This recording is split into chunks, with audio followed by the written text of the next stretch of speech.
Что случилось с домиком в лесу спустя 8 месяцев? Поехали смотреть. Во-первых, опал весь лапник, который был.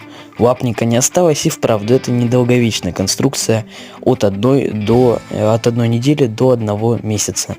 Потом мох себя чувствует отлично, и в целом все хорошо с ним. Мох, который рядом с землей, вообще начал цвести, а также покрылся травой в некоторых местах. А мох, который дальше от земли и выше, он засох, но тоже не пропускает влагу, и это отлично. Также кто-то использовал кострище, это означает, что люди здесь были. С другой стороны, все идентично. И вообще, даже поляна отлично сохранилась и буквально в первом сданном виде, даже немного убранней на самом деле. Вот так вот, получается, что все нормально. А тут птичка.